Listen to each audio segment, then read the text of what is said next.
Hey everybody, KMO here with another Out of My Head video. And I'm going to introduce some new vocabulary and a new way of thinking about something today. This is not intended as a criticism of anybody, and certainly not of fans of Andrew Yang. This is just me offering you a new way to think about something. Yang Gang members, they post comments to my videos, and they insist that Andrew Yang's policies, particularly universal basic income or the Freedom Dividend, but other policies as well, are going to solve our problems. Here's why I don't use that language and why I don't think it's very helpful. As I've mentioned in previous videos, I spent a very long time in the peak oil doomosphere, basically interviewing the better known personalities in that intellectual subculture for many years. And much of the peak oil mentality I have publicly rejected. And I've got a series of videos that you can watch that are called Peak Oil Bullshit, parts 1 through 5. But there's certain aspects of the peak oil mentality and the talking points that were common in that subculture, which I think are valuable, and this is one of them. Whereas most people talk about problems, it is more helpful to consider the challenges that we face as predicaments. Why?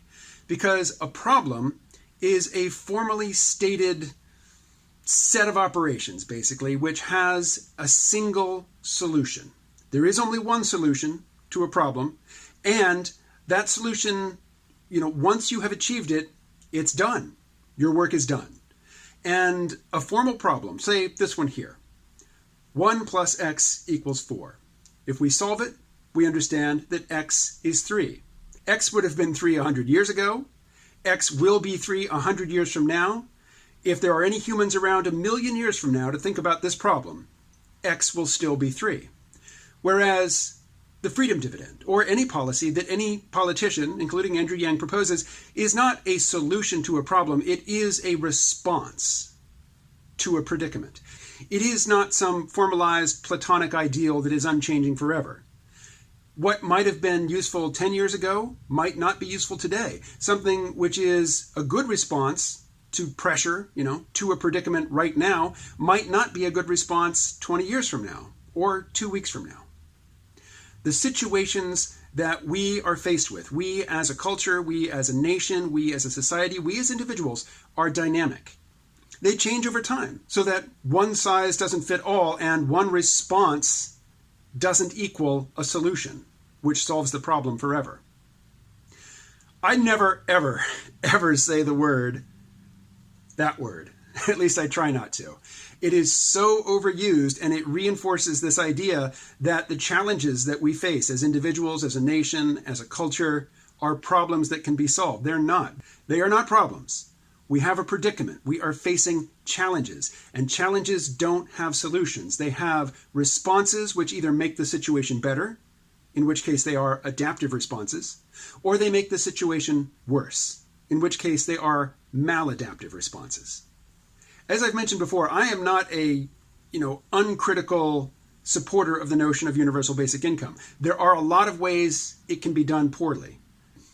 There are several variations on UBI which very likely will prove themselves to be maladaptive responses once implemented. Hopefully, the Freedom Dividend, as Andrew Yang has formalized it, will be an adaptive response. But I'm confident that if it doesn't produce the outcomes that he was hoping for and that we're all hoping for, that he will have the flexibility, the mental flexibility to adapt to the situation and try something different.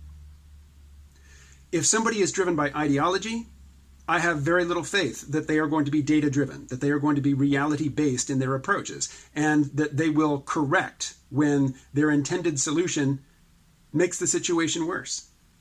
I am convinced that Andrew Yang is a reality-based, data-driven person who will change his methods to adapt to situations as the situations change. That there is no one-size, eternally perfect solution that you can always implement and always get a favorable outcome. Solutions are for problems. What we have, colloquially, we describe them as problems, but really what they are pressures. Economic pressures, social pressures, political pressures.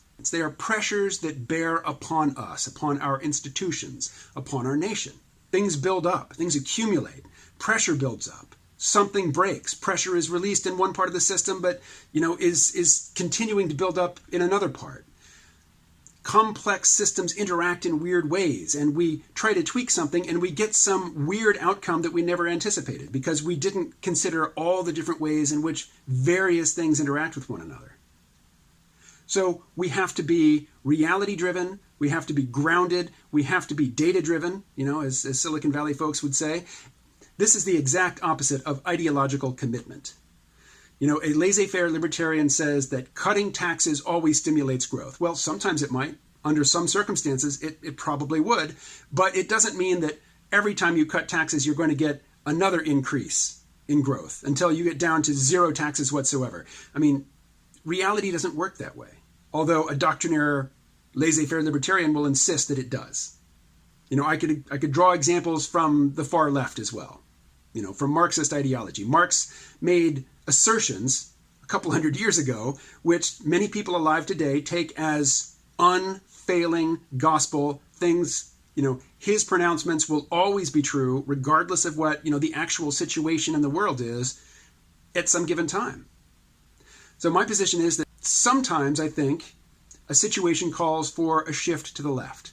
And sometimes, a predicament or pressures that we as a nation and as a society face require a shift to the right. And sometimes the most adaptive response, the response that's going to get us, the best outcome, is going to be a little bit of both.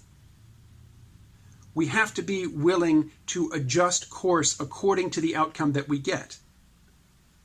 Now, back to this problem here, this actual formal problem. There is only one correct solution. X equals 3.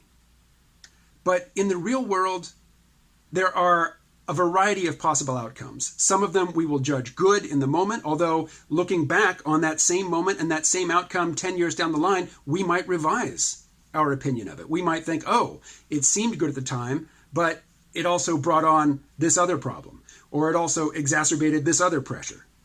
So if we are not ideological, but if we are willing to look at a situation, make a determination about what would be an adaptive response, try that response, and then evaluate it based on the outcome that we get, we're not always going to be responding the same way. If we do always respond the same way, reflexively, ideologically, we're going to shoot ourselves in the foot collectively because the world won't conform itself to our political ideologies. And that is why I like somebody like Andrew Yang. He is used to, experienced in dealing with real people in the real world, trying things, seeing if they work or not, seeing if they produce a better response or a worse response, and then adjusting his methodology based on the observed outcome. One more thing, and then I'll let you go. Yes, Andrew Yang's proposals are probably wise.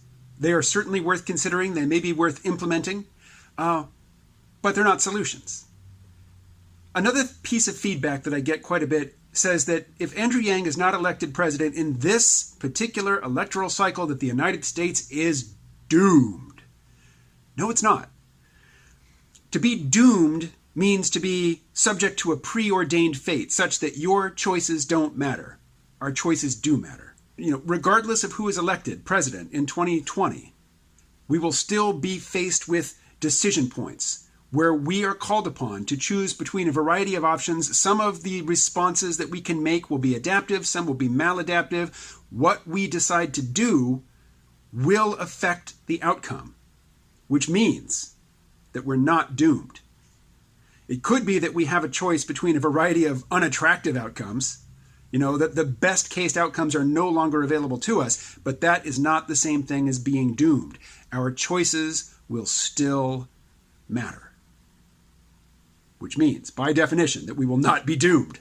So that's another piece of unhelpful rhetoric that I think is circulating among the Yang Gang, and I would encourage you to notice it when you say it, when you think it, and remember that regardless of whether or not Andrew Yang wins in this current electoral contest, we will still be called upon to respond to situations, and our choices will matter. All right. That is all. Thanks to everybody who has subscribed recently. It feels really good, to get a higher subscriber count, but it also means that more people are interested in hearing about Andrew Yang, his policies, and some of the implications of those policies, which absolutely, certainly will not get discussed ever in the mainstream corporate news media. All right. Thanks for your interest. I will talk to you again tomorrow. Stay well.